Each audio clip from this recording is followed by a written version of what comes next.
is LBC. From Global, leading Britain's conversation, The Nigel Farage Show. Mr. Nigel Farage. Thank you, Donald, and good evening, everybody. Well, it's that man, Boris, again. He's never very far away from the news headlines, is he? An article he wrote yesterday in the Daily Telegraph is causing outrage. The irony is, the piece he wrote was suggesting that Denmark banning the burqa actually was taking things a little bit too far, that it wasn't really up to states to go as far as to dictate as to what people could and could not wear. But his personal view on the burqa was that women that wear it choose to go around looking like letterboxes or even bank robbers. So it's funny, isn't it? On the one hand, it's a very liberal article saying we shouldn't outright ban the burqa, but on the other, he is being pretty condemnatory of the practice. Have to say, it all rings great bells from me, because back in 2010, I said I did not think that burqa should be worn in public spaces such as banks, the underground. I mean, can you imagine if I sat on the Circle Line wearing a balaclava? I mean, there'd be alarm bells ringing everywhere. I'd be told to remove it. So, I'm used to huge furore and arguments over the burqa. But what was Boris doing here?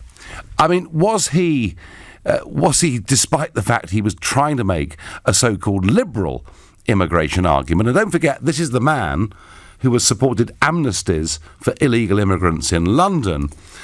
But was he actually, in a sense, by saying that if you wear a burqa, you look like a letterbox, was he just giving a free opinion as to how he felt about it? Or was this a somewhat more naked bid for the leadership of the Tory party? Because I tell you what, you look at the national polling over the last couple of years, and whilst the polls vary, consistently over half the country as a whole supports a public burqa ban. And don't forget, this has been done in Belgium, it's been done in France, it's being done increasingly around European countries, Denmark being the latest to join this trend. But I wonder if you drilled it down to Conservative voters, it's probably nearer 65%. Who actually want this. Now, Boris, of course, has resigned over the Chequers Accord. We all know he wants to become Prime Minister. You can say it's Boris making an off-the-cuff, witty comment. You can say it's naked opportunism. Take your pick. But I want to ask you, in the light of these comments, does Boris still have the potential of being a future Tory leader? And if you think no, his comments are beyond the pale, he can never lead the party, call me on 0345 6060 973. If you think, do you know what? It makes a change, doesn't it?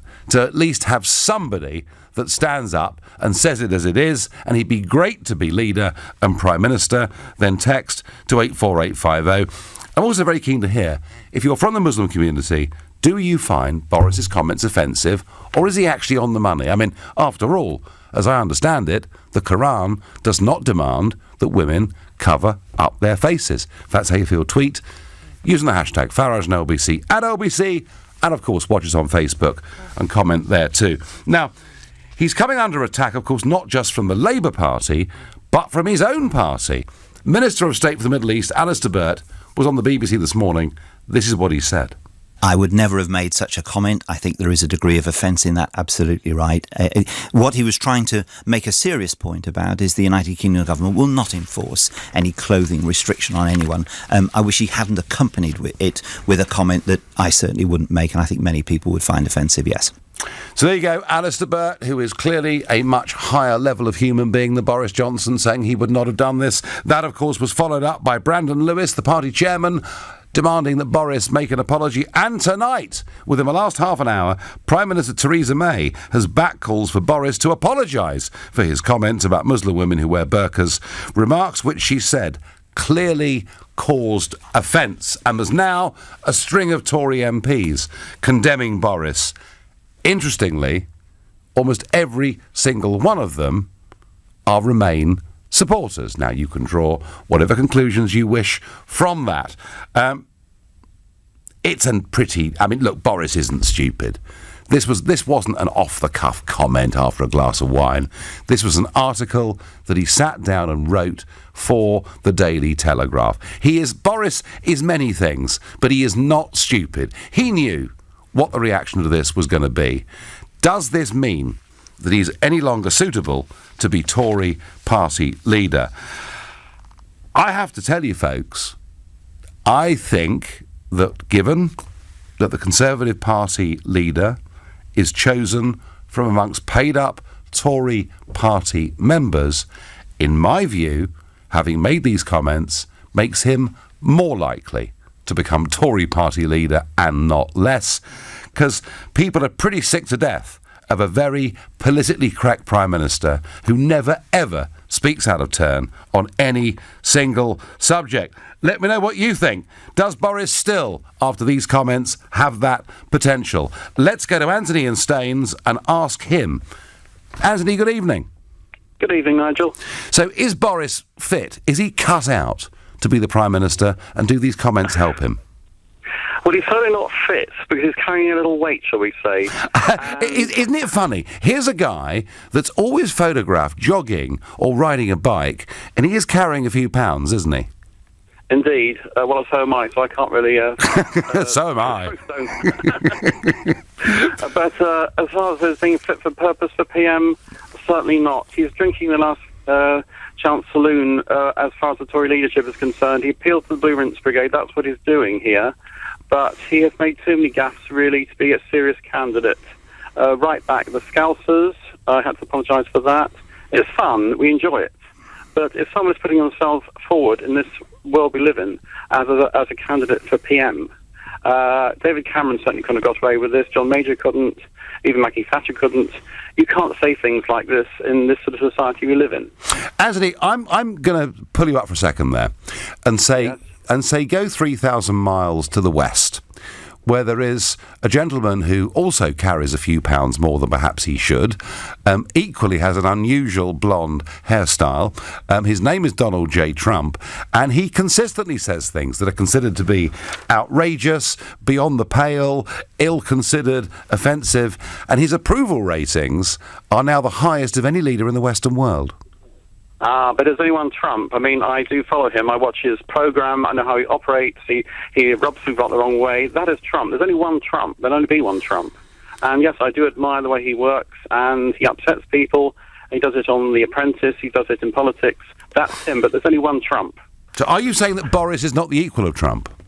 No, he's a tin-pot Trump. It's a pound shop Trump. Dear. You're really having a go here, Anthony, aren't you? Have you always disliked Boris? No, I don't dislike him. In fact, I've always advocated he should be in government. When May came in, I always said he should be in there, and I think he should be in there now, because I think he's twiddling around on the sidelines there, writing these silly things. He should be back there in government, following through this project, following through Brexit, and deliver that money for the NHS. That's what he is. He's listening. Get in there, Boris, and get back in government. And Anthony, if you are walking down Staines High Street with your shopping bag, and you see a couple of women walking up to you wearing the burqa, what do you think? Well, we don't see that. I don't think we see them in this country. I don't live in parts of London. It doesn't really scare me. It doesn't alarm me. It can be a little intimidating. People aren't used to it. But we do have a very high Muslim population here now. And the headdress doesn't bother me. In fact, I think it's a rather good idea in this weather. In fact, I wish a lot of men would wear the burqa. No, come on. No, Anthony, really, you're not being serious here. Do you understand why over half the population... I mean, my comments back in 2010 on this were not as incendiary as Boris's, but I said a lot of people feel very uncomfortable when they see women, who've got their entire faces and bodies covered up. I don't think I was wrong in saying that. Do you understand why, Anthony, over half the population want this practice banned? Oh, yes, indeed, I do. But because I've studied Islam, I've studied Arabic, I understand the culture. My family is not Arabic, but from sort of south of Spain. And so, that Moorish culture, I quite like that Moorish, that culture, the Islamic culture. I don't identify... But wearing the burqa is actually a relatively new thing, isn't it? Well, yes, because all religions, Christianity, the extremist Christianity, it is a movement, it is a fundamentalism across the religions. In Judaism, the younger Jewish community is more radical. This is a movement across the religions, and it's very hard to stop, really. It's the momentum that's there. It's the only growing past religion. Anthony, in finishing, Boris's chances in 0 to 10 of now becoming Prime Minister? Well, you never know with Boris, so it's anything. I would say 7.5. OK, all right, thank you very much indeed. Let's go to Graham and Hay on Wye. Graham, good evening. Hello, Nigel. Good to talk to you again. So, did Boris do this having thought it through, and does it increase his chances amongst Tory paid-up party members? I think yes and yes. The man is no fool, although he sometimes comes across as a bumbling fool. He's a very careful, clever, calculating man. He's done this to stir up a discussion, and I think he also realises that the vast majority of the people in Britain agree with him. Yes, it is insulting, and I know there are calls for him to apologise, and it's offensive, I guess, to the Muslim community. But hey-ho, it's not a crime to be offensive. What about the offence that is caused to the British people and me when I see these ladies or women walking around dressed like that, giving a very clear sign to me that they've got no intention whatsoever of integrating into our society and adopting and embracing our culture and customs. Yeah, and Graham, 100 years ago, this very year, that women, for the first time, had the vote in this country, and yet I think there are many, Graham, like you, that see this as a retrograde step. Do you think, given, Graham, that not just the party chairman, Brandon Lewis, but now the Prime Minister have demanded an apology, what will Boris do? Sea trails still, aren't they? They haven't realised the new thing that's happening in the UK. Once again, like you said earlier, I think Boris is taking a leaf out of Trump's book. I think he'll get away with this because people will find it refreshing. So what do you? So will Boris? UKIP as well. Will Boris now double down? Will Boris do a Trump and double down, or will he back off and apologise? Well, that's a good question because he has backed off before. Well, I'm asking you that question, Graham. Come on. I hope he doesn't. I really hope he doesn't. I hope he stands firm. Okay. And I think it's greatly increased his chances of becoming the next Prime Minister. Graham, I agree with you. Thank you. You're listening to the Nigel Farage Show, exclusive on LBC. It is now 16 minutes past 7. Nick Ferrari at breakfast. Weekday mornings from 7. Secret plot to oust Corbyn. Senior Labour MPs plotting to oust him. Louise Ellman's Liverpool. Riverside Labour MP, your former chair of the Jewish Labour movement. Does your party need a new leader? We've got a leader. Getting rid of the scourge of anti-Semitism within the party is the first thing he must tackle. Yes, we've got a leader doesn't necessarily mean that you don't think it needs a new leader. We've got a leader. Nick Ferrari at breakfast. With The Times. Be not just informed, but well informed. LBC. Last year in England, more than 250,000 workplaces took on an apprentice. I'm here with Victoria Walton from Great Annual Savings Group to find out how apprenticeships have benefited their business. Apprenticeships have provided us with an invaluable way to equip our workforce for the future. They bring sparkle, they bring ambition, they bring enthusiasm, which is great for us as a company. If I was ever asked, would I recommend an organisation take on an apprentice? Absolutely, yes. To find out how apprenticeships can work for your business, phone 08000 150 600 for free advice or search Hire an Apprentice. Now's the perfect time to sort your broadband. If you get BT Super Fast Fibre Unlimited, you'll save over £320, including BT Sport free for 18 months. I mean, come on, just in time for the new season. It's $29.99 a month on an 18-month contract with $9.99 delivery. But hurry, offer ends on the 16th of August. Search BT Broadband to join today. Be there. BT. Prices may change. Save £324 with BT Sport on Sky. Price from month 19, £71.24. Terms apply. So, you've received a notice from HMRC inquiring into your tax affairs. Any investigation is likely to be disruptive to your business and costly, especially if you don't get the right help. At Barnes Rofe, we recommend that you seek advice straight away. Our specialist tax team will support you no matter what the issue is. For a free confidential chat, contact the tax experts at barnesrofe.com. Barnes Rofe, clever accountants for business. ambitious and determined to succeed? Study for a 2-year degree at GSM London this October for just £12,000. That's £6,000 per year, and make your bold dreams happen. Accelerated degrees are a great way to progress your career faster. And they're awarded by the University of Plymouth. Apply now at our Greenwich campus and follow your dreams of success. Act fast. Offer ends 31st of August. Search Have Bold Dreams at GSM London. Special offer. Conditions apply. Do you or anyone you know suffer with osteoarthritis of the hip or knee? If so, then Medinova research are enrolling for patients to help trial the effectiveness of pain-reducing medications associated with the conditions. Your insight could prove invaluable, so please text PAIN to 66777. Volunteers will receive trial-related care and medication and be compensated for their travel. Help Medinova help you. Just text PAIN to 66777. Leading Britain's conversation. The Nigel Farage Show. Tweet at LBC using the hashtag #FarageOnLBC. Whilst on the one hand, Boris Johnson was saying he didn't think a total burqa ban was the right thing to do in this country, as the Danes are just about to do, he did also say that women walking around wearing the burqa look like letterboxes or bank robbers. It's caused uproar within his own party, including all the way up to Theresa May, who's demanding that he apologises. Thus far, he hasn't done so. In the past, Boris has regularly apologised for things he's said and done. Will he in this case, or does him coming out as critical as he has of the burqa within our society actually make him more likely or less likely to become our next Prime Minister? Folks, I think it makes him more likely. Look, if over half the country consistently in opinion polls want a burqa ban, imagine if you broke that down to Conservative voters. My guess is that would put you up into the mid 60%. It could, I don't know, but my guess is it would. It could be even higher than that. I think this makes him more likely to win the Tory leadership if there's a contest, because most Tory members have had enough of politically correct rubbish. Tell me I'm wrong.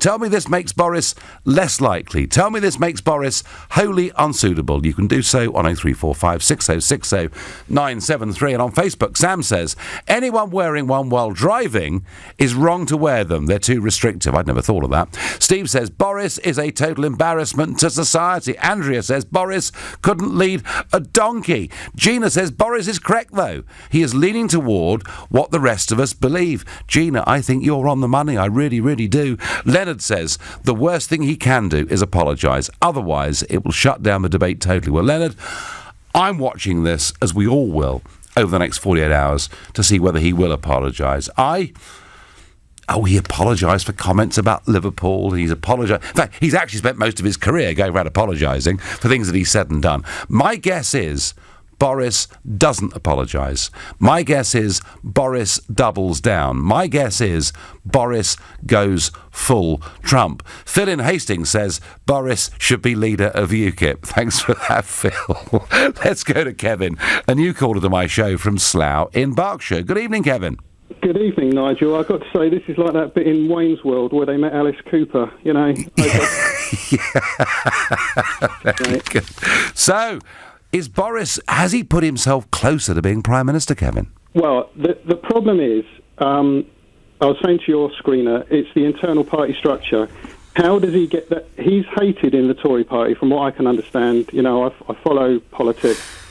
Michael Portillo, who probably agrees with him on the EU and how to leave the EU, hates the guy and doesn't want him to be leader. There is a gridlock of internal party politics on the Labour side and the Tory side, and it is holding two completely dysfunctional leaders in place at the moment. Isn't the truth of it, Kevin, that Boris actually is enormously popular amongst the Tory grassroots, but not popular amongst the parliamentary party? Absolutely. And how, I mean, I don't know. I don't exactly know how their internal, the Tory party internal leadership vote works, but I know he's got to get a certain amount of. Well, the way that it works, Kevin, is go forward. The way that it works is if the Prime Minister is removed or resigns, there is a contest that takes place between Conservative members of Parliament. There are 316 of them, I think, at last count, and they will then pick a short list of two.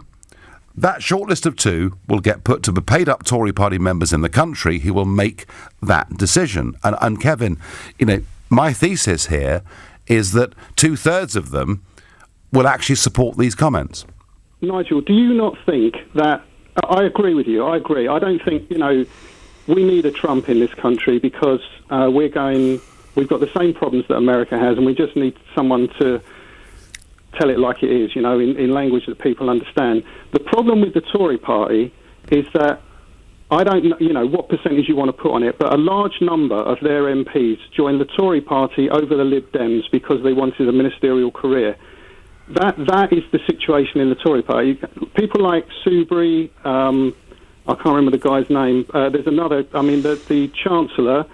There are another... Philip Hammond, his name is. Do you know something, Kevin? You can't name the Chancellor, and yet you're an LBC listener. I promise you, if we put Philip Hammond in a lineup in Newcastle, no one could pick him out. That is how characterless our politicians have become. Which is why, Kevin, Boris, for all his trip-ups and all his mistakes, he's at least a personality, isn't he? Absolutely. I agree. He would win... this whole project was his to oversee, and it's thanks to Michael Gove that he didn't get a chance. But, I think he would rally the Brexit side of the argument in this country, win over the middle ground, and I think he would win an election. But he's got to get through the Tory party first. Yeah. Kevin, I'm going to ask you very quickly, make a prediction. Does Boris Johnson do a Trump, double down, back his comments, or does he apologise and walk away tail between the legs? I think he's testing the water, and I think he'll double down. OK, very good. Kevin, thank you for your call. Call again, please, at some point in the future. Jay from East London says, women in burqas don't worry me at all. Boris the buffoon does. But I also get Boris for PM. The sooner, the better. Nigel, the wearing of a burqa is cultural.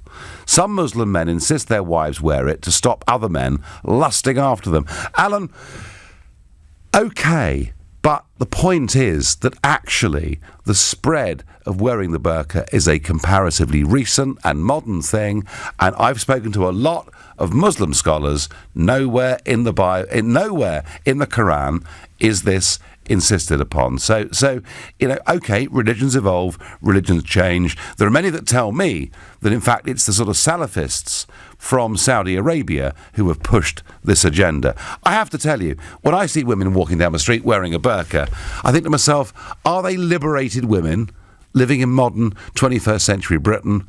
My only conclusion is no. And yet, as UKIP leader, when I talked about this stuff, I was put on endless BBC interviews with burqa-wearing women who were telling me live on air how liberated they felt.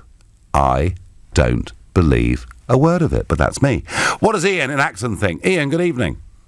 Good evening. I do agree with you. I do think that Boris Johnson was more likely to get elected because of his comments. Yep. But I don't think that's a good thing. I think you've been portraying that as a good thing, kind of doubling down, standing by your ignorant comments. Ian, I haven't actually said that I approve of it. I'm just trying to predict where we go from here. It may be the summer recess, Ian, but Mrs. May is extremely vulnerable on a whole number of levels.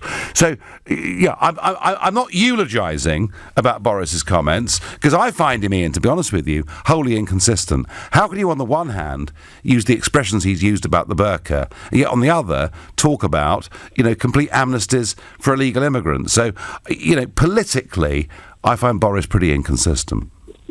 Well, he might be inconsistent, but I would take it to task. It does sound a bit like you were eulogising him along with Donald Trump. Donald Trump, firstly, he has been incredibly inconsistent. It's one of his key characteristics.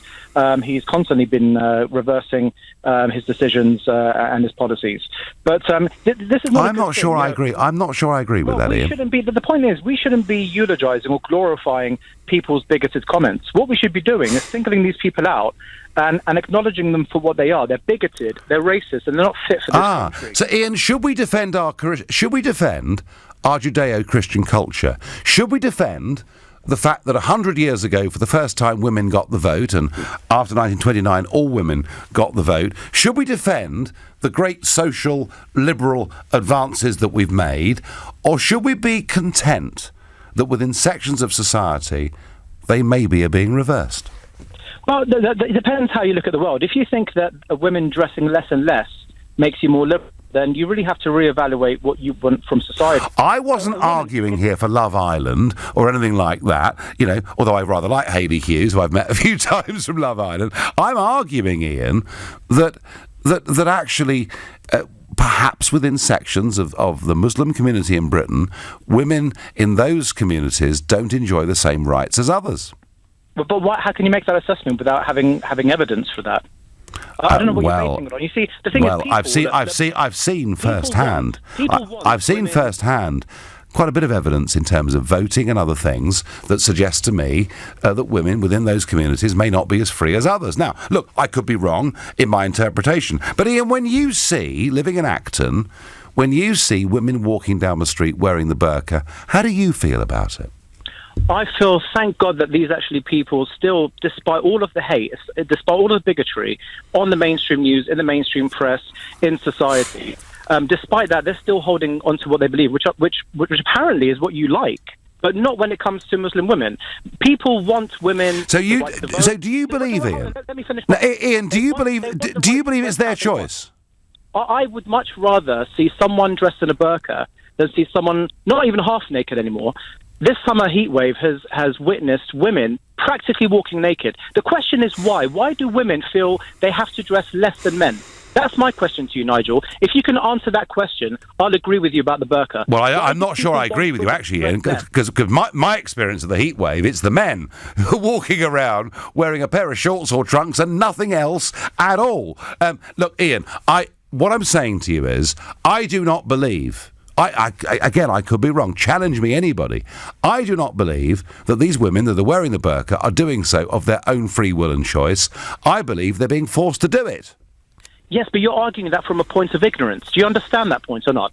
Well, Ian, I have spent quite a lot of time studying the subject over many long years, and I am absolutely of the belief that the vast majority of women that cover up their faces and their bodies in this way are forced to do so, and I've seen plenty of evidence to suggest it. But hey, Ian, back to the question.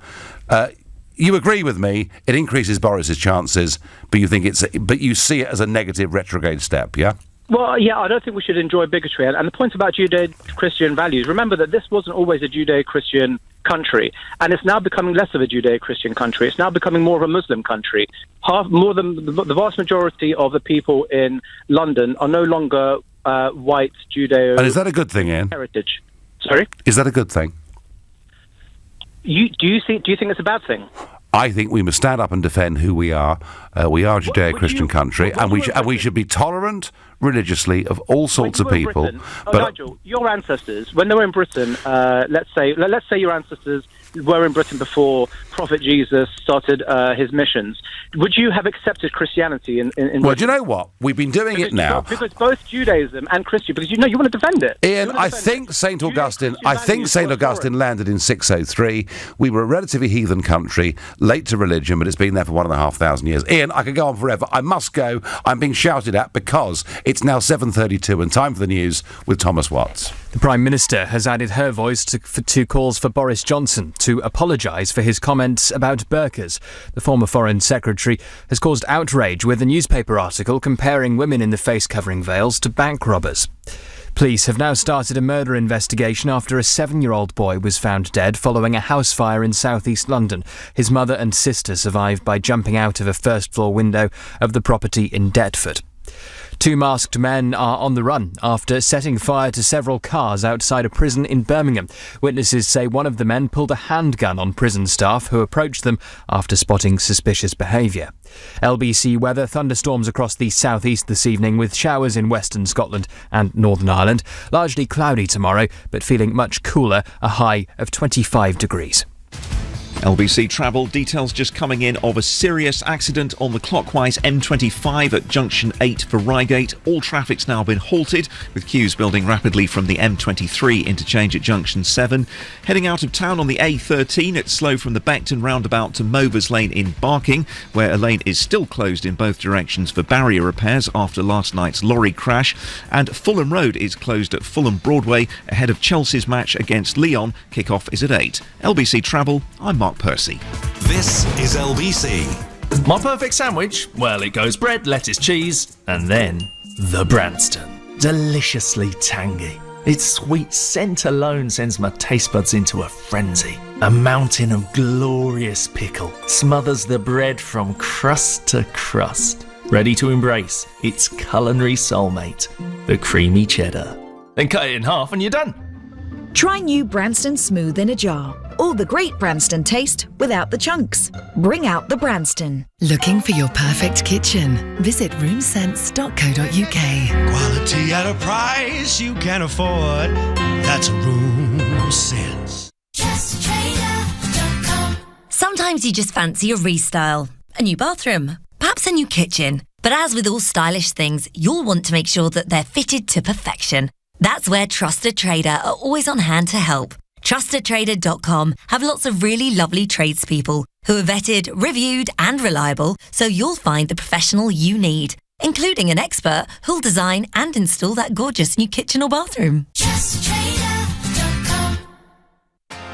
Now's the perfect time to sort your broadband. If you get BT Super Fast Fibre Unlimited, you'll save over £320, including BT Sport free for 18 months. I mean, come on, just in time for the new season. It's $29.99 a month on an 18-month contract with $9.99 delivery. But hurry, offer ends on the 16th of August. Search BT Broadband to join today. Be there. BT. Prices may change. Save £324 with BT Sport on Sky. Price from month 19, £71.24. Terms apply. We are here every day and every night of every year. From newborn to old age. We never panic. We take a pulse, agree a plan, make a cuppa. We're doing our rounds, making our visits. We are Michelle, Adam, Alfie, Frankie, Yvonne. And at 3:49 this morning, we were Maisie too. We are the NHS and we are recruiting now. Search nursing careers. Don't be off your trolley. LA.co.uk will check if you've had BPI for free. Text WIN to 60012. The Nigel Farage Show on LBC. Call 0345 6060 973.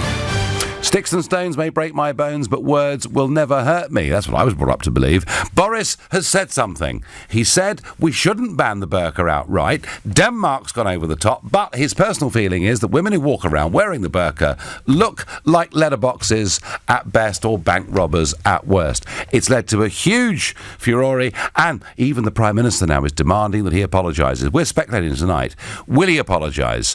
And if he doesn't apologise, does it make his chances of becoming Prime Minister greater or lesser? I think greater, because I think amongst Conservative paid-up party members, they're rather going to agree with him. But talking of that, they're just words. What about actions? Well, I am absolutely appalled the way in which vandals attacked the family home of Conservative Member of Parliament Jacob Rees-Mogg. It happened overnight on the 1st of August at his mansion in West Harptree, Somerset. That's where the Rees-Moggs live, but they were away on holiday in the USA.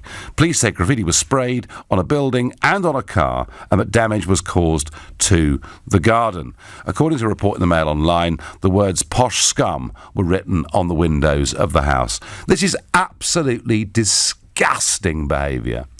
And I have been in touch with Boris and with Jacob, and I have commiserated with him. It's really, really horrible stuff, you know, and I speak as someone who knows something about this kind of behaviour. But equally, that's the left behaving in the most disgusting way. But what about this? UKIP has suspended 3 party members following an incident at a left-wing bookshop.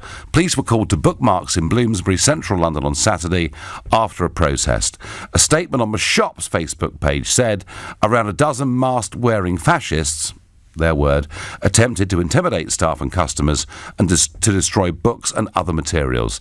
In a statement, UKIP party chairman Tony McIntyre said 3 members have been suspended pending an investigation. There have been no arrests, there were no reports of injuries. But members of UKIP, including one, a member of UKIP's national executive, going into bookstores trying to ban books. There are some very, very horrid historical precedents for that kind of behaviour. And I never thought I'd say this, but going back to the 1930s, and I tell you what, I hope UKIP act and throw these people out of the party. We are all entitled to have an opinion. We are all entitled to protest. We're not entitled to attack people's family homes. We're not entitled to go into a business that happens to be selling publications that we don't approve of. Either we believe in our rights of free speech in a democratic country, or we don't. And you know something? My views on many things are very clearly established and very firm. But any one of you out there can come on and ring 0345 6060 973 and disagree with me. And I promise you, you will get a polite hearing all the while you're polite to me, because I believe that is the essence of proper democratic debate. That is what our forebears fought in 2 world wars so that we should be free to do. Right, back to the subject. Has Boris, by saying that women wearing burqas look like letterboxes, made himself more or less likely to become the next Prime Minister? Keith on Facebook says the burqa should be banned in public places. Boris would be a good Prime Minister. Gary says if it's not offensive for bikers to have to remove their helmets in a petrol station or a store, why does the offence not work both ways? Gary, I get it. Joy says, I don't think Boris is going to be PM, as the leftists will have a great big target full of juicy gaffes to exploit. Joy, that's what every Democrat said when Trump managed to get through the series of primaries. You know, the fact that your opponents may rejoice at things you say and get wrong, that's not what matters here. What matters is those that might potentially support you. Let's go to Alice in Cobham. Alice, good evening to you. Hello, Nigel. I spoke to you before. And I remember. So has Boris got this right or not? Yes, he has, absolutely. Has he? I'm just sick of this country not standing up for what we think is what we want in this country. Because, you know, let's be fair, as a Western woman, if we went to Muslim countries, we'd respect their way of carrying on. I couldn't walk around as a normal Western woman like I do here in their country, and I would be fearful of dressing the way I dress here. And also, I find it really threatening to walk past these women like this. I don't know if they're women or not. So why should they walk around like that? And I agree with you also that most of them, the majority of them, are forced to wear that because. Well, that's Alice. That's my belief. And yet, as I say, when I was UKIP party leader, a number of people were produced by the BBC saying it was their own free choice. Do you not think, Alice, it's maybe slightly offensive to say they look like letterboxes? No, because like you said, sticks and stones, you know, we are afraid now to say anything without upsetting other people in our causing offence, Alice, that's what it's called. Causing offence, exactly. Yeah. It's crazy, we can't say anything, it's so PC with everything, and I just feel that I want more people who are born in this country to stand up for our rights, well, Alice, what we want. Alice, hang on.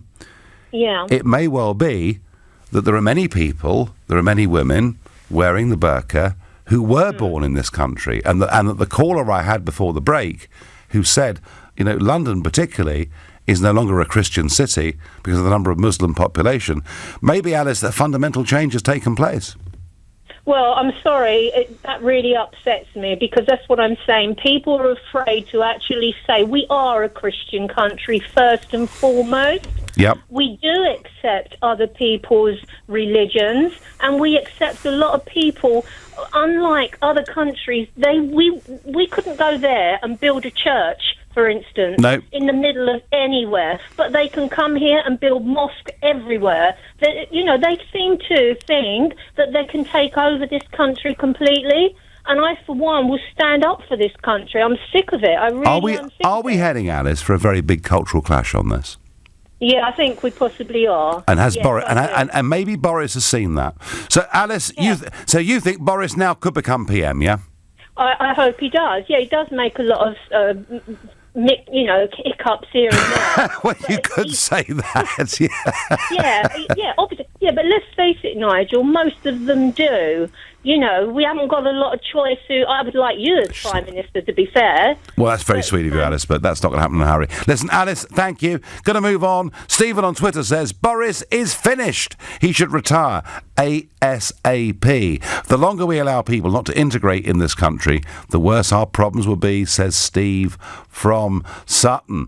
Let's ask James, a new caller from Barnet, how he feels about this. James, good evening. Hi there, Nigel. How are you doing?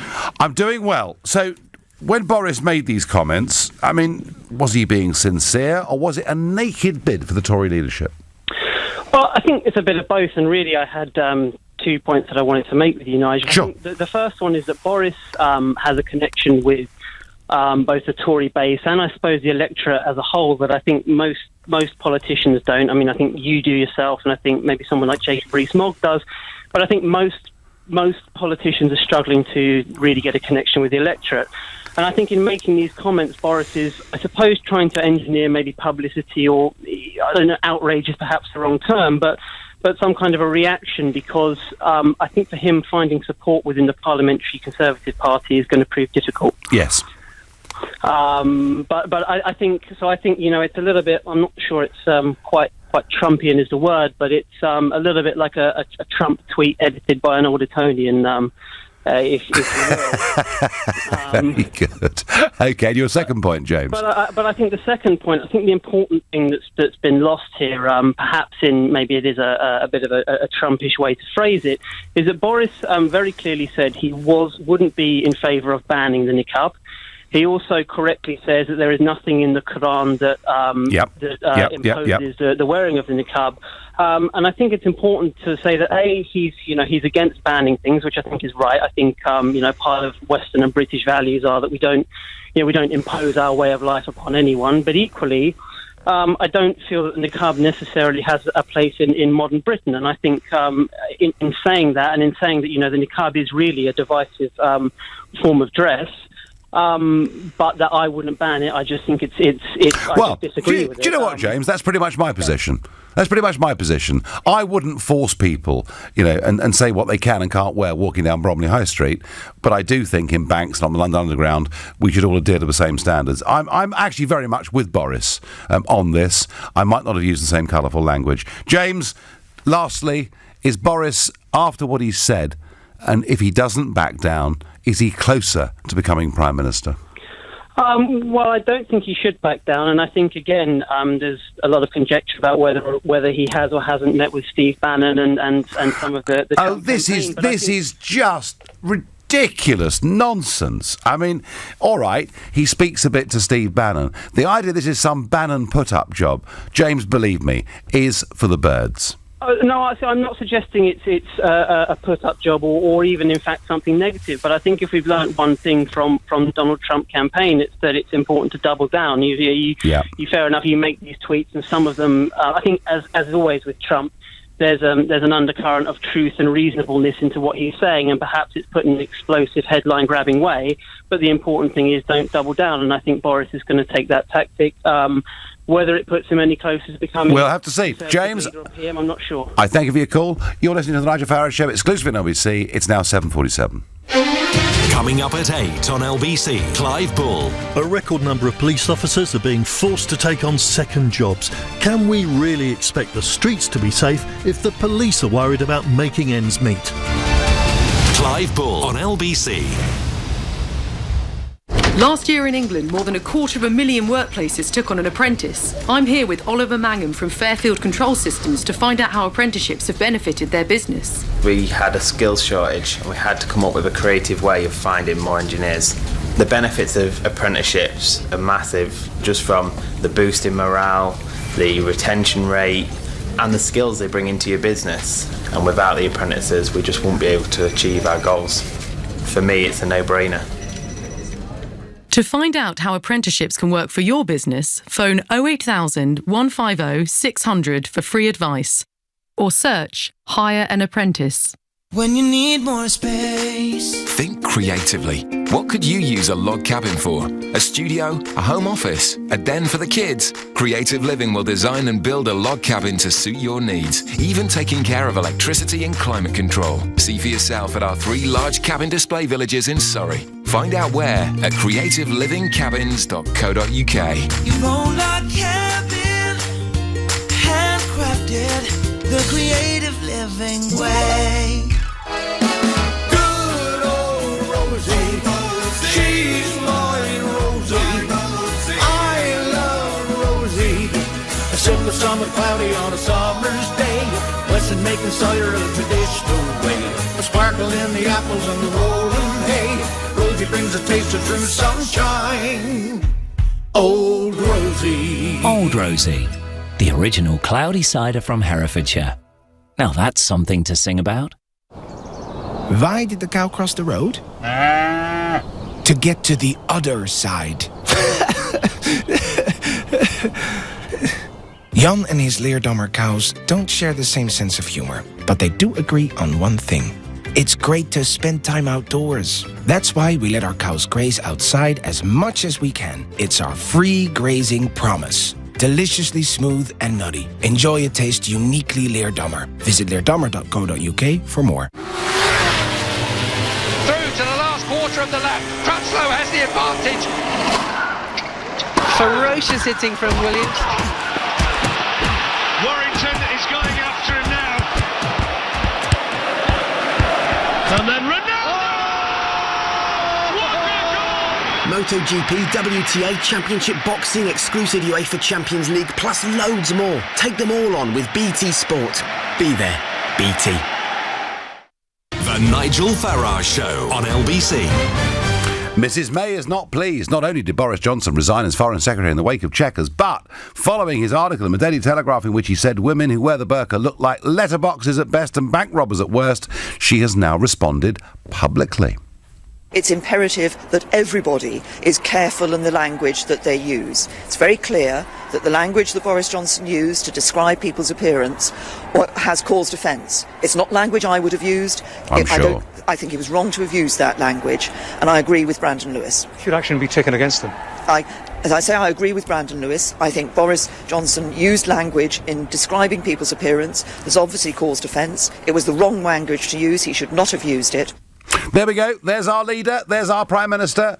As ever, saying we ought to be careful and cautious. And the one thing you can say about Theresa May is she's always careful and cautious, as Mr Barnier knows very well indeed. So what is Boris going to do? It's gone all the way up to the Prime Minister. They are all demanding an apology.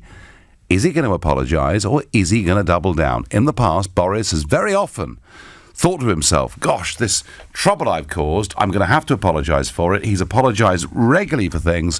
My guess is that in this case he won't. I think Boris, and you can think many things about Boris, he is not stupid. He sat down at home and wrote this article on a Sunday afternoon for the Daily Telegraph. He knew what he was saying. He would have been able to predict what the response was, and he knows that probably about 2/3 of Tory party members will agree with those comments. Sandra on Facebook says, I don't rate Boris as PM, but he's right on burqas. Peter in Lancashire says, they're going on about being offended by Boris, but I find it offensive when I see a woman wearing a burqa. Well, Peter, do you know something? A lot of people feel very uncomfortable indeed when they see people wearing a burqa walking down the street. And if that makes some of you mad to listen to it, I'm sorry, but it is simply true. Alan is calling from Aberdeen. Alan, good evening. Hi, Nigel. Thanks for taking the call. Not one bit. So, is Boris... I mean, you know, it doesn't look very pretty, I know, but is he in the right direction?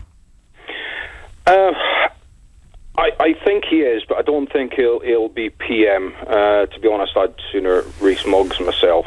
Yeah, but Alan, are you a Tory party member? I'm not an actual member, but I am a Tory supporter, yeah. Okay, so, but you haven't got a vote, but people like you do have a vote.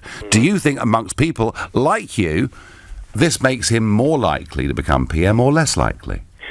I don't think it'll swing either way, because you have to look at everything with Boris. He's a bumbling idiot at the best of times. No, come on. Isn't this all a bit of an act with Boris? Yes, it is. However, you've got to bear in mind with Boris. I agree that there should be the burqa should be banned in the UK. And to be honest, all my Muslim friends actually say a lot worse about that thing than Boris or me or you. Let's just put it that way. I think he is clever, but bear in mind, it wasn't so long ago he was basically in Tehran grovelling to the Iranians going against President Trump and his stance. Alan, that is a whole massive debate coming over the next weeks and months. If Trump is going to ban, does not want America to do business with anyone dealing with Iran, that's a whole separate debate. But Alan, Boris the buffoon, did he today become a bit closer to becoming the PM? No. OK, all right, thank you. Got to move on. Arif is calling from Chelsea. Good evening. Good evening. How are you, Nigel? I am very well indeed, thank you. So, has Boris offended the Muslim community in saying this? Well, obviously, there are parts of it. I'm sure the MCB and MEND and all those Muslim groups will be on his back immediately after, I think, MEND already... MCB issued a statement. The Muslim Council of Britain, yeah. Yeah, so, but one thing I'd like to disagree with, I'm Muslim myself, and I was ex-chairman of St. Stephen's School, which you know very well about. Yep. It's not that women are being forced at a sort of adult age to take this. I think most of them are probably, being programmed from a very young age. Yeah, I've seen pictures of the East End of London of girls aged sort of 5 going to primary school wearing burqas. Numerous times. Yeah.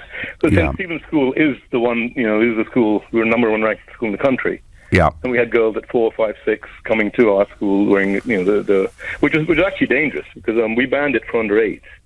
Because, we went to the sort of lengths of taking the cords off the blinds so they don't get caught up in it. So Arif, you banned it because you thought that the girls should reach an age when they can make their own decisions?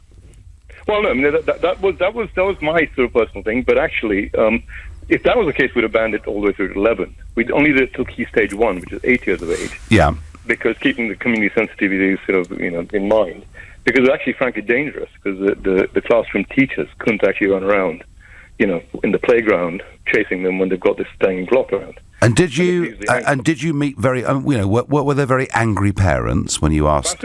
Absolutely. I mean, MEND and MCB, so got the whole nation against us, and so I ended up resigning as a result. Wow. So, in a sense, does Boris have a point? Absolutely. In a Western democracy, it's you need to be able to look at people when you talk to them and stuff, right? Well, I agree with that completely. I mean, how on earth could you teach a class of kids? I mean, I agree with all of that.